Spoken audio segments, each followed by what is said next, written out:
আশিসদার কথা বলতেই হয় একটু বাড়তি করে। আমাদের এই অঙ্গনের যারা একটু অনুরাগী পৃষ্ঠপোষক তাদের মধ্যে অন্যতম একজন।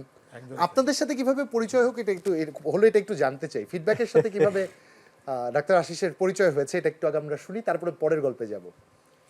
ধন্যবাদ যমুনা টেলিভিশনকে এবং special thanks to feedback.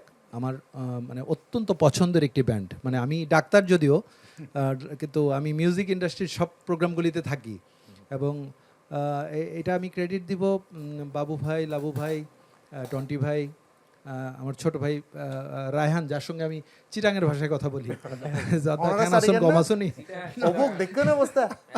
But আমার বাড়ি কিন্তু ব্রাহ্মণবাড়িয়া, কিন্তু আমি চিটাঙ্গা ভাষা আমার খুব ভালো লাগে। আর বাকি দুইজন তো একজনকে নতুন দেখতে পাচ্ছি। তো আসলে ফিডব্যাকের সাথে আমার পরিচয়টা বেসিক্যালি কতদিন ধরে আমার ঠিক এক্সাক্ট মনে নাই, কিন্তু আমি একটা জিনিস বলতে চাই যে আমি যখন এখন আমি ইউনিভার্সাল মেডিকেল কলেজ হসপিটাল, যেটার এমডি, এটার একসময় নাম ছিল আয়েশা মেমোরিয়াল হাসপাতাল। তো এই হাসপাতালে 2004 সালে কেনার পরে 5 সালেই একজন অভিনেত্রী এবং উপস্থাপিকা ছিলেন, আবৃত্তি শিল্পী ছিলেন ক্যামিলিয়া মুস্তফা, আপনাদের মনে আছে, উনি ভর্তি হয়েছিলেন হাসপাতালে। তখন তাকে দেখতে আমি পত্রিকায় নিউজ লিখেছিলাম যে উনি ভর্তি আছে। তো এটা দেখে আমার হাসপাতালে এরশাদুল হক টিঙ্কু ভাই, আমাদের কবি নির্মলেন্দু গুণ এবং ফাহমিদা নবী আপা তাকে দেখতে আসেন। তো সেই সময় প্রথম আমি টিঙ্কু ভাইকে বলি যে টিঙ্কু ভাই, আমি ফিডব্যাক আমার খুব পছন্দের ব্যান্ড, আমি একটু মাকসুদ ভাইয়ের সঙ্গে পরিচিত হতে চাই। আমি স্টুডেন্ট লাইফ থেকে, একদম আমার মেডিকেল কলেজ লাইফ থেকেই, এবং সেই সময় যখন বঙ্গাব্দ 1400 বের হয়, ওটার যে একটি পোস্টার ছিল সেটি কেনার জন্য আমি কুমিল্লা মেডিকেল কলেজ থেকে ঢাকায় এসেছিলাম এবং সেটিকে পুরা দরজা লাগিয়ে রাখলাম। মানে ইট ওয়াজ এ মানে ভেরি প্রেস্টিজিয়াস ম্যাটার যে আমার কাছে বঙ্গাব্দ 1400 একটি অ্যালবাম আছে। এবং তখন থেকে মাকসুদ ভাইয়ের সাথে আমার প্রথম পরিচয়। মাকসুদ ভাই এখন কানাডা, আমরা তাকে নিশ্চয়ই সবাই মিস করছি। Our very own Mac, also Lumin is also part of feedback.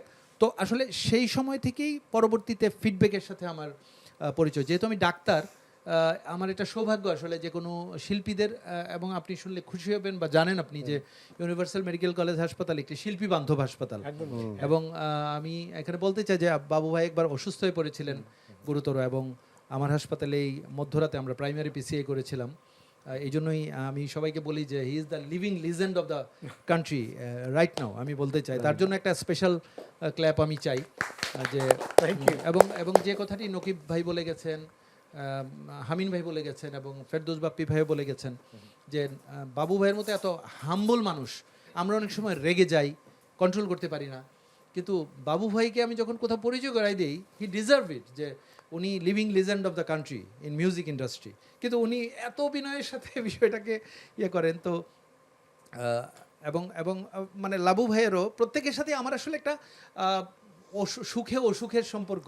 কিন্তু মানে আমি চাই যে সবাইকে আমি একটা কথা বলি যে অসুখে দেখা না হোক, সুখে দেখা হোক। এবং টন্টি ভাই যে জায়গাটিতে বসে আছে, এখানে আমি একটা গর্বে করে বলি যে আমার ছেলে, ও দিব্যময়, গ্রিন হেরাল্ডে পড়ে, ও লেভেল দিবে, ও কিন্তু ড্রামস শিখছে, মানে ড্রামার বলবো না, ড্রামস শিখছে।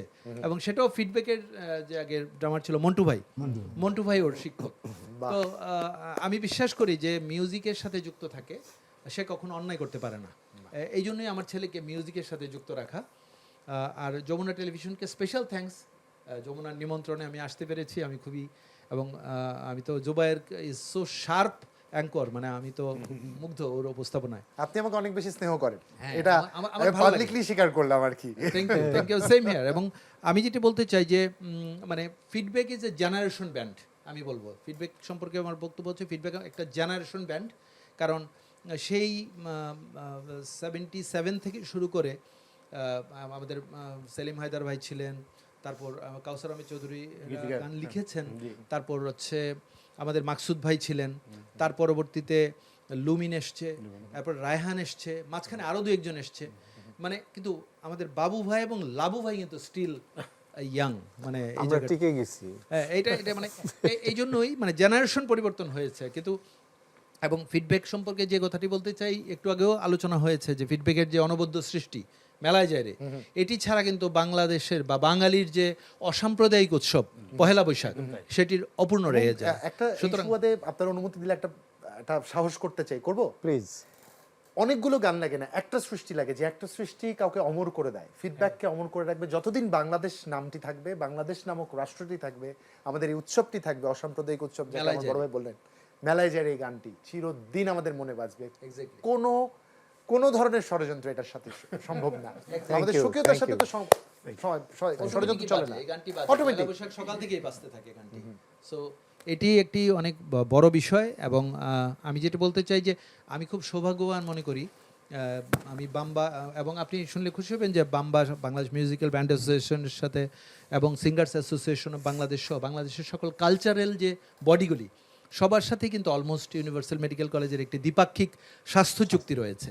তো আমি সবসময় বলি যে আমি দোয়া করি কেউ অসুস্থ না হোক, অসুখে দেখা না হোক, কিন্তু একজন চিকিৎসক হিসেবে বলতে চাই যে এখানে ফুয়াদ নাসের বাবু কিংবা লাবুর রহমান বা তাদের পরবর্তী জেনারেশনে যারা আছে, এইরকম এক একজনকে তৈরি করতে, বা নকিব খান অথবা আমাদের হামিন আহমেদ, মানাম আহমেদ, ওনাদেরকে তৈরি করতে আরো আরো একটা কয়েক ডিকেড লাগবে। এই একটা জায়গায় আমি সন্ধান মনে হয় না হবে আর এই সময়টা আসবে। আমি আশাহীন না, আমি আশাবাদী, ধরলাম হবে, কিন্তু কয়েক ডিকেড লাগবে। তো এই জন্য তাদের সুস্থতা আমার কাছে বেশি প্রয়োজন। এটির জন্য নিয়মিত হেলথ চেক আপ করতে হবে। এই কথাটা আমি বলতে চাই বারবার। বিদেশে কিন্তু অসুখ হলে হাসপাতালে যায় না, নিয়মিত হেলথ চেক আপ করে, বছরে কমপক্ষে 2 বার। এটি আমি একেবারে ক্যামেরার পিছনে, সামনে, দর্শক সবার উদ্দেশ্যে বলছি, সবার উদ্দেশ্যে। আমরা তাহলে একটি মানে সুস্থ জীবনযাপন করতে পারি। এবং মানে কি বলবো যে উৎসব, এই যে উৎসব কাটুক আনন্দে, মানে সুস্থতায় কাটুক আমাদের ঈদ উল ফিতর। এটি হবে আমার প্রত্যাশা। একটু ফিডব্যাকের কাছ থেকে ফিডব্যাকটা নিতে চাই ডাক্তার সাহেবের, আপনাদের ফিডব্যাকটা শুনি। আসলে ডাক্তার হিসেবে আমরা জানি না, আচ্ছা, ডাক্তার সম্পর্ক এক্স্যাক্টলি যে ডাক্তার আসে কখনো মনে হয়নি ডাক্তার।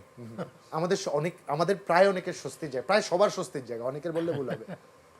না আসলেও মানে শরীর খারাপ হলে, কোনো ডাক্তারের পরামর্শ হলে বা কোনো মেডিকেল বিষয়ে কোনো কিছু যদি প্রবলেম হয়, আমাদের প্রথমেই মাথায় আসে ডাক্তার আশিস।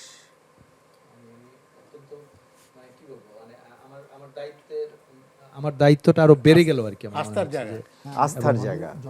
আমি খুব ওভারওয়েলমড যে এরকম বাংলাদেশের সুপার সেলিব্রিটি যারা বাংলাদেশের ব্যান্ড ইন্ডাস্ট্রিকে লিড দিয়ে যাচ্ছে এবং দিবে ভবিষ্যতেও। যে কথাটি জুবাইর বলেছে যে আমার সন্দিহান যে হবে কিনা, আমরা ধরে নিলাম হবে, কিন্তু মানে হুবহু ফুয়াদ নাসের বাবু হবে না, হুবহু লাবুর রহমান হবে না, হুবহু মাকসুদুল হক হবে না, হুবহু হামিনা আহমেদ হয়তো হবে না। এটা আমরা দেখতে পাচ্ছি যে গত 1 or 2 ডিকেডসে প্রচুর নতুন ব্যান্ড আসছে, অনেক মিউজিশিয়ান আসছে, ইনস্ট্রুমেন্টাইজেশন হচ্ছে প্রচুর। আমরা যখন স্টুডেন্ট তখন একটা ক্যাসেট বের হওয়ার জন্য দোকানে গিয়ে দাঁড়াই থাকতাম, এখন কখন যে গান বের হয়, কখন যে এটা ভিউ মিলিয়ন ভিউ হয়, এটা ওরাই জানে, আমরা কিছু জানি না। সেই সময় আমরা জানতাম। This is the difference between that generation and this time ডিকেডের ডিফারেন্সটা। মানে আমরা কনসার্ট দেখার জন্য গাড়ি ভাড়া করে বন্ধুরা চাঁদা তুলে ওয়ালটপকে কত কিছু একদম করেছি, চলে আসতাম, ঢাকায় চলে আসতাম, 3-4 গাড়ি মিলে ভাড়া করে চলে আসতাম। মানে এটা মিস করা যাবে না, এবং ফিডব্যাকের প্রোগ্রাম মিস করা যাবে না। মানে মাকসুদ ভাইয়ের সঙ্গে বা বাবু ভাইদের সঙ্গে ফিডব্যাকের সঙ্গে, সেই সময় তো ইয়াসিকা ক্যামেরার যুগ, আর মোবাইল ছিল না, ছিল না। এবং আমার মনে আছে যে ফিডব্যাকের ফ্যান পেজ ছিল, আমি একটা পোস্টার পাওয়ার জন্য চিঠি লিখেছিলাম, আমার ডাকে একটা ফিডব্যাকের একটা পোস্টার গিয়েছিল। মানে এটা ছিল সেই সময়ের জন্য অনেক বড় একটা ব্যাপার, যে মেডিকেলের হোস্টেলে যখন এই খবরটা পৌঁছলো, সবাই দলে দলে দেখতে আসলো, পোস্টার দেখতে আসলো, ফিডব্যাকের পোস্টার আশিসের কাছে আসছে। মানে এটা একটা বিশাল ব্যাপার, বিশাল। এখন তো ক্লিক করলেই পিঙ্ক ফ্লয়েড, ক্লিক করলেই একেবারে পৃথিবীর শেষ মাথায় চলে যাওয়া যায়। কিন্তু আমার মনে হয় যে আমাদের সেই সময়টাই বোধহয় ভালো ছিল, অনেক বেশি আরাধ্য ছিল, এক্স্যাক্টলি অনেক বেশি কাঙ্ক্ষিত ছিল। সাউন্ড ট্র্যাক, আশার ওইটা আসলে ফিতার ক্যাসেটের যুগের মানুষ, ওই সময়টা ছিল অ্যানালগ। এক্স্যাক্টলি। এবং আপনি আমাদের দেখেন ভালোবাসাটা অকৃত্রিম ছিল। এবং আপনি একটা জিনিস দেখেন যে এত বছরেও যারা নতুন নতুন শিল্পী হচ্ছে, তারা কিন্তু এই যে ফিডব্যাকের গান গেয়ে, মাইলসের গান গেয়ে, এলআরবির গান গেয়ে, আমরা এই আড্ডাটিতে আমরা আমাদের শ্রদ্ধেয় বাচ্চু ভাইকেও একটু স্মরণ করতে চাই। He was also a living rock legends of Bangladesh. আমি মনে করি যে, এবং আমি সবসময় বলি যে বাচ্চু ভাইয়ের যখন প্রতি বছর যে কুলখানি হয়, মানে মৃত্যুবার্ষিকীটা পালিত হয় অথবা জন্মবার্ষিকী পালিত হয় ছোট পরিসরে, আমি বলেছি যে বাচ্চু ভাই একটা খোলা আকাশের মতো, তার প্রোগ্রাম এত ছোট হতে পারে না।